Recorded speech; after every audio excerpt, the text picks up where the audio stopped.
Hey everybody, Terry here again with howtoinstallplankflooring.com.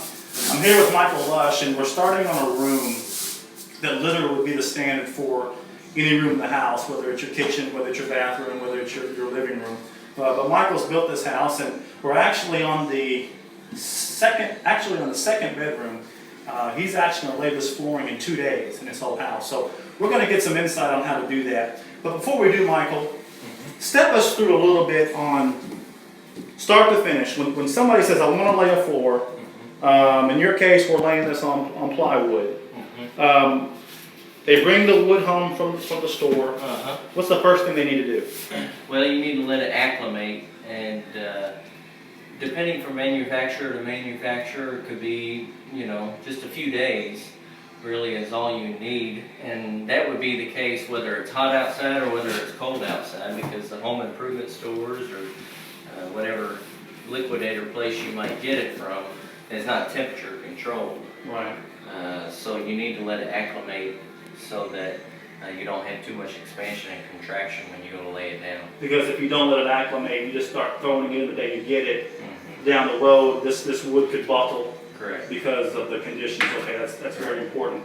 Now you're using what we call plank flooring or tongue and groove. There's different ways we can say that. I'm just curious, is it easy to install? Yeah, this has been the easiest floor I think I've ever installed, but it goes together real simply. It just has a tongue and a groove like Terry said, and they just interlock with each other. With some laminates you have to take it up and let it go in a little bit. It's helpful to have a mallet. Just straight in? Yeah, okay. Yeah, to go in. And so even your ends are tongue and grooved as well. Okay. Now, I think from my limited knowledge, to start a room is the most important, because if you have to start right to finish right. Correct. Because you move in one direction. You don't start here, then go over here and meet in the middle. Correct. Okay.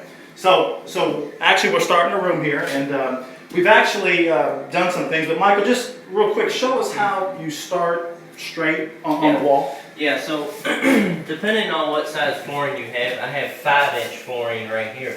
And of course, depending on whether it's new construction or if it's remodel or something like that, I held my baseboard up so that I can actually slide my flooring up underneath if I wanted to. But most of the time, you're probably going to have to butt it into the baseboard. And so with that, you want to leave about 1/4 of an inch. Well, you have to check your manufacturer requirements, but most of them are about 1/4 of an inch is all you need to allow. And you might allow a little bit more on bigger stretches. Right, because on your new construction, you've already had your baseboards raised. And a lot of people, it won't be new construction, so they're going to have to just lay it to where it's against the baseboard, to where it comes out. You said it comes out a little bit. Right, and they have spacers that you can purchase that are fairly inexpensive, where you can just make some 1/4-inch spacers if you want. Yeah, just something skinny that you can stick in here. So it won't move on you. So it won't move on you. So you place them in, like, I don't know, 2 feet apart all the way down? Yeah, something like that. Now what you want to do too, which is what we've already done, is you don't want to take for granted that a wall is straight. Well, especially in older houses when they set up a wall, sort of get low, right? Right. So what have we done with this little? Yeah, so what we've done is we just use the chalk line. You can purchase that at a home improvement store for about $4 or $5 is all it is. And that's going to be one of the most helpful things, because like we said, we're about 5 inches on this plank. And so we came out about 5 1/4 from the baseboard out. And so that's where the front side of this flooring will end up right there. And so that way it gives you a nice straight line. And that way you know that your first line is straight. Now of course, you might want to check the other side of the room, check it up against this chalk line. After you chalk this line, go to the other end of the room if you can, measure it, and see if it measures about the same, because you don't want to end up with a 3-inch sliver on one side to 2 inches. So you may have to shift it a little bit to where this may have to be a little bit wider on one side and a little bit narrower, because you want it to look about even. Okay, so your measurements on one wall will be 1, and then make sure just to make sure they're close enough. when you do move that way. Right. Okay, well, and I know you're laying this on plank floor, so we're not using the cushion because the moisture barrier is not as important. Yeah. Is that right? Yeah. Don't want to get too much involved in that, but we're not laying on a cushion. We're just basically laying it on this rosin paper, which does have a moisture barrier, correct, Michael? Yes. And so basically, let's say for some reason your wood didn't acclimate all the way, you're still going to have a little buffer there to keep the moisture at bay, Right. so your floor doesn't buckle. So, And that's on a plywood substrate. So if you were with a concrete floor, you would almost be required to use a cushion. to use the cushion. Because concrete draws moisture. Right. Gotcha, Right. gotcha. Okay, well, so this is the beginning. So what we're going to do is we're going to let Michael work. We're actually going to show you how he notches corners where sometimes it may get a little tricky. So we're going to let him work until he gets to his vents, to his corners, and we'll join you again in a few minutes. I'm going to pause the video, but the video will run continuously. Okay, we'll see you in a minute. Hey everybody, back here with Terry with howtoinstallplankflooring.com. Now we're in the midst of this room, and Michael has come through and he's done a few notches that we'll explain a little bit later. But there's one thing that I really wanted to emphasize, and as Michael works, I want you to notice how when he comes into a room, how he staggers it. In other words, he places this here. See how he's staggering it? And what I mean by that is, you wouldn't come into a room and just put piece on piece on piece on piece, and you see where you got this gap here. Now, Michael, explain to us why somebody wouldn't just start piecing together and have these grooves here. Yeah, you got to start from one side and work to the other side, and you want to make sure that your joints. It's kind of like brick.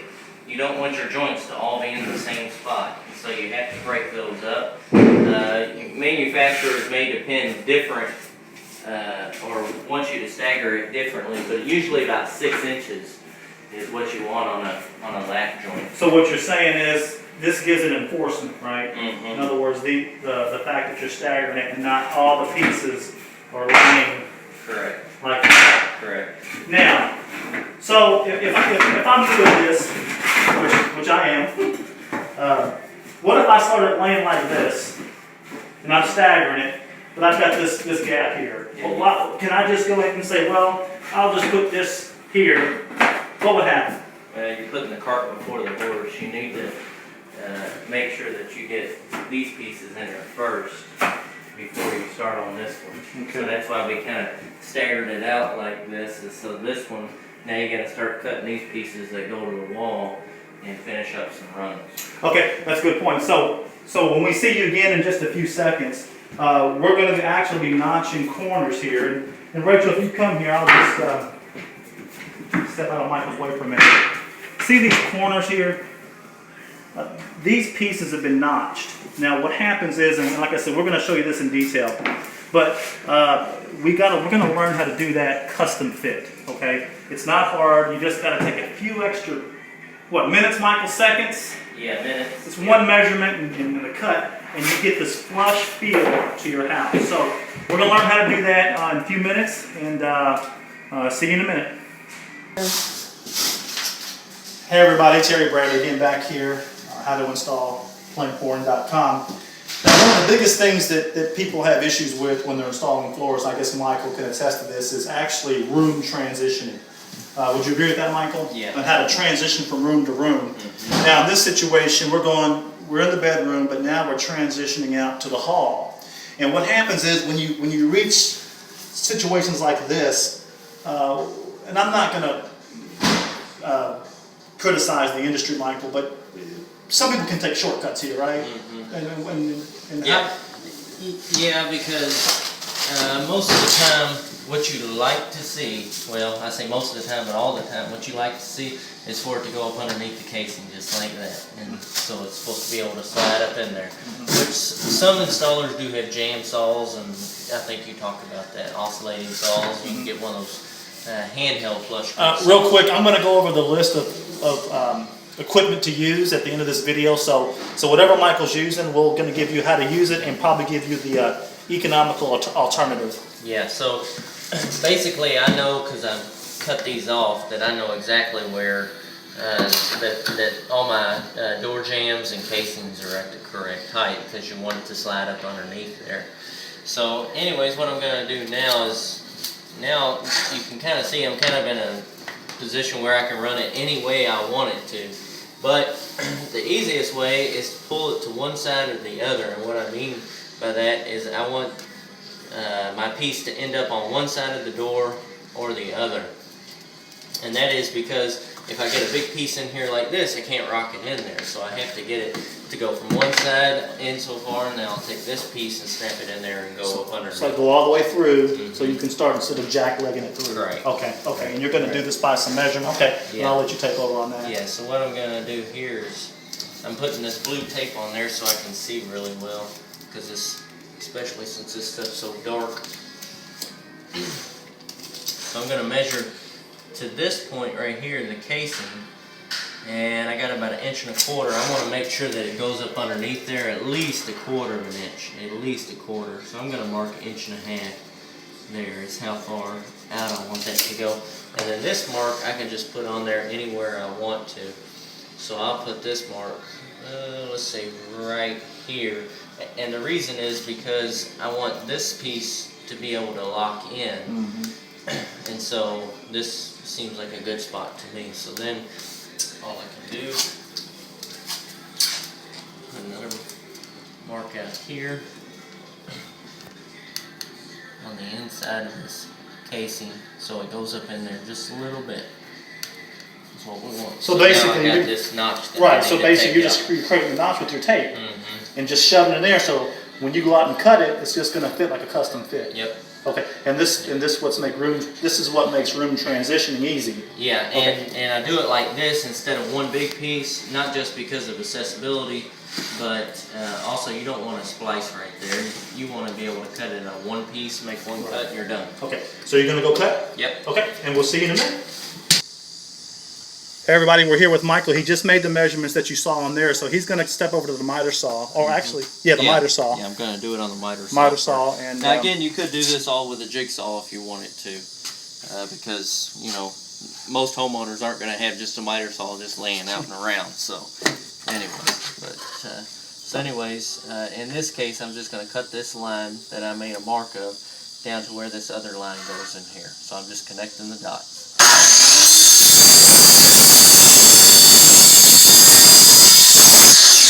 And I'm using the blue tape because not just does it help me see better, but it also protects the finish on the flooring, as you see there. because if your blade sort of wavers, it may scratch your flooring, right? Right.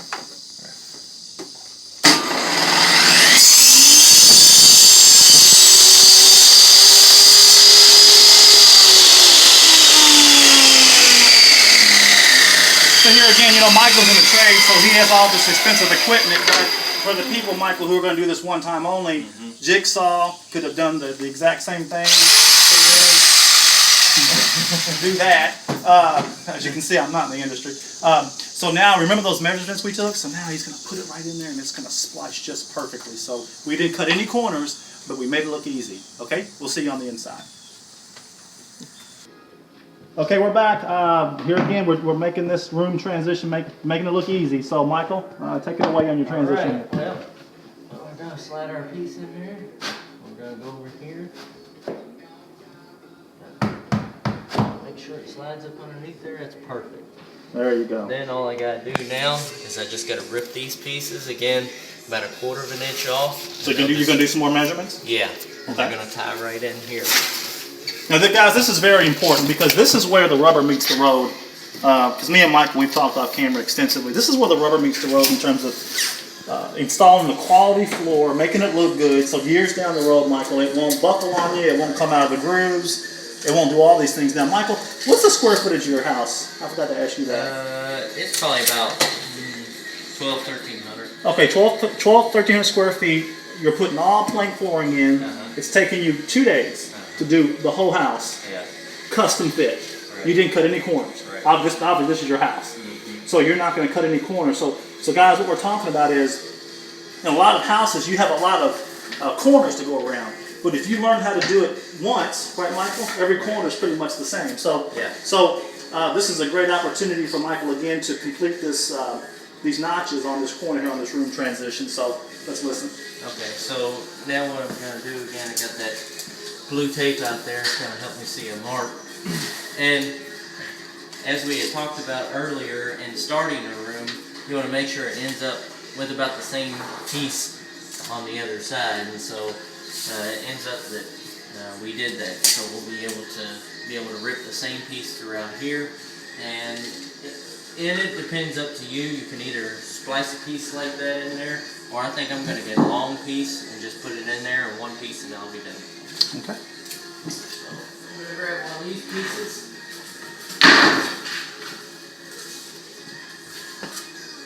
And instead of measuring, you can sometimes turn these pieces around. And I'll show you what I mean here in just a second on that. As we know that the tongue, again, is facing away from us, and we know that this point is going to fit in here. Well, you can't get over here and mark it, because if you mark this point, then you're cutting off the end you want. So if you turn it around like this, you can just mark it right there. You don't have to measure anything. Trade secret. Yeah, with the tongue always coming out at you. Yeah, with the tongue being out at me. So what you're gonna saw that end off? So I'm gonna saw that end off because that's what goes into the wall. Now let me slide over this much. Okay. Now guys, you'll probably have to watch this video probably 4 or 5 times to understand that. Obviously, because that's what YouTube is for. So so rewind the tape or the video and make sure you learn what he just said. So are we ready to cut? Yep. Okay, we'll see you in a minute. Okay, we're back. Michael has just cut his piece and he's finishing up the room transition. Michael? Yeah, so I went outside and ripped it down to fit, and then cut it to fit as well.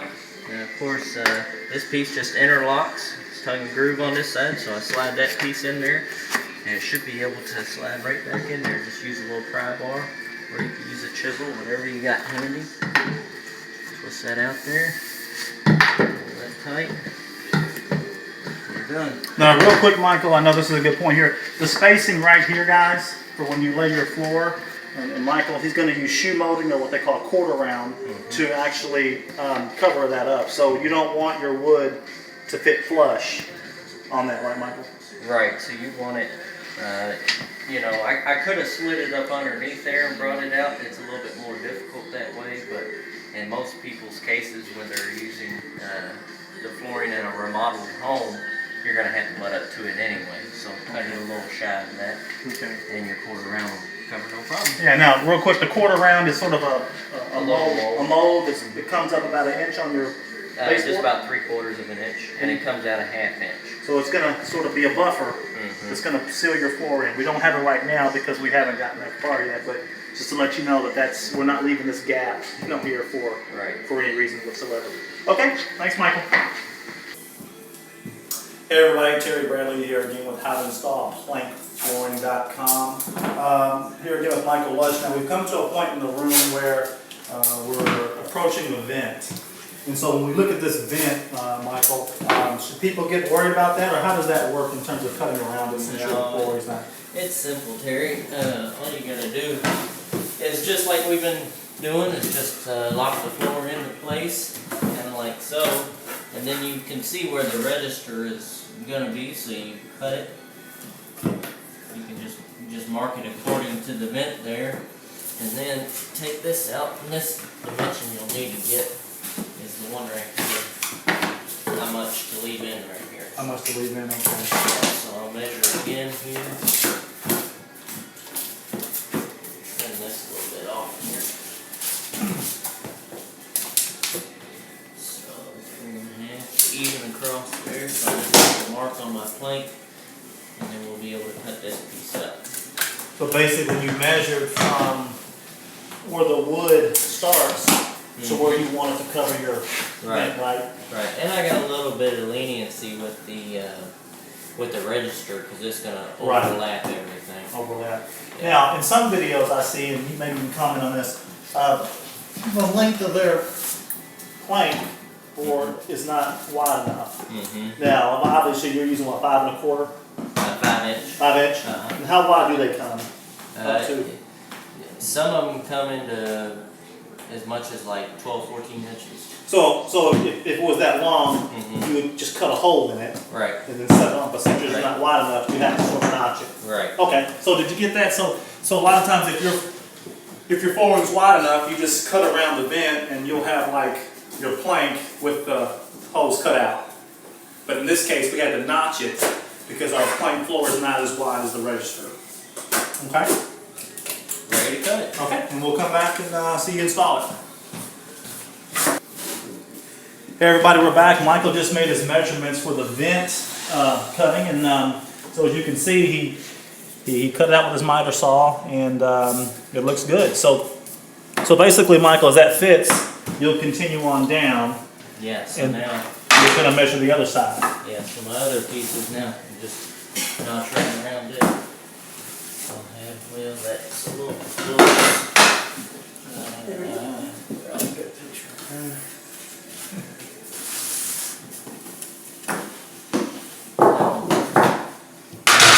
I need another piece right there. Okay. It's here. There we go. This will actually, that'll be just fine. Okay. So now all I gotta do is again just mark it out. And I'll move points right here, and then I'll just measure what I got to this point. About 3 inches. And again, I'll make this notch in this 3 inches. And I'll make this continuous right here. So here again, just outlining the vent as if you were to see it on tape, on the blue tape.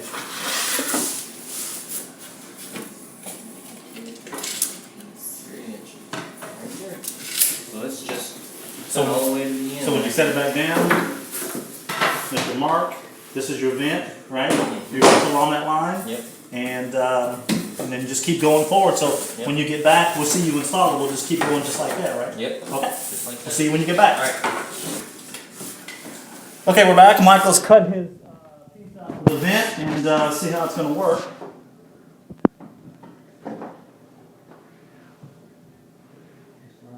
There you go. Just line it with it. And that register will cover all that. See, now there's your register right there. So basically, he's going to put the register on top, and it's going to look custom fit for a nice fit in his room. Okay, thanks, Michael, for your time. Now, when I come back, I'm going to literally outline the tools that we're using to lay the flooring. Now, since I mentioned earlier, since Michael's in the industry, he uses tools that are probably a little more expensive, but I'm going to give you the alternative to where when you're laying floor for the first time, how you can use other tools, or maybe not as many tools, so you can get your floor laid. Okay? I'll see you in a minute. Hey everybody, Terry Bradley here again. Now, we've just completed our floor installation. You've seen how to do several things, installing floors and that kind of thing. Now, I just want to go over briefly the tools that we used. And I know a lot of you don't use these high-priced tools, so I'm just sort of going to give you the alternative to what you have. Now, of course, you use the hammer to hammer everything in. You can have Michael. I can use paper. Table saw. Okay, sorry. Hammer. Michael's good at work here. We did the hammer. Then we got the blue tape. Okay. Blue tape measure. Now here's a little trick we have. We have a hammer stapler. Okay. Now a lot of you may not want to use a hammer stapler for one installation, but from my understanding, you can actually use a regular stapler to staple the rosin paper down underneath the floor. We got a saw, oscillating jam saw, so you can level your flooring out to go under. Now you may not want to do this, have a machine like this either, but you can go to the store at Lowe's. Okay, yeah, you can go to the store and get a hand saw to kind of get that done. 10, 15 bucks. Yeah, so this $100 to go to the store and get the handmade. You go to Lowe's or Home Depot, it costs you about 10 or 15 bucks to get that done. Of course, and I don't know if I covered this, but if I haven't, I'm going to do it anyway. Miter saw for the cuts. Michael's using a table saw. Now, table saw is not really important here because, like I mentioned earlier, you can use the jigsaw, okay, to do all your cuts. So basically you can get by with miter saw, jigsaw, handheld, oscillating jam saw, regular stapler instead of this, of course tape measure, blue tape, and a hammer. So just review the video to see what you need, so we can get you by real cheaply as far as materials are concerned, and you can have a great looking wood floor like Michael's installed in his house. Now let me go back in the house if Rachel will follow me. And what we have is, and again what we've done is we covered the whole house in about 2 days, about 1,300 square feet, custom fit. Michael actually did it pretty much all by himself, so you can pretty much do it also. Now you opt in, hit the link at the bottom of this video, how to install plankflooring.com. On that website you'll see more videos, more downloads, more information on how to install plank floors. That's again, it's the link at the bottom of this video on YouTube, how to install plankflooring.com. When you go to the website, you're going to see an introductory video on the whole house, what we've covered. For those of you who actually find the website before you find the YouTube video, I'm going to link it back. I'm going to link the website back to this YouTube video on how to do that. So again, thank you for joining us. I hope you enjoyed our tutorial on how to install print wood flooring, and I'll see you on the next video.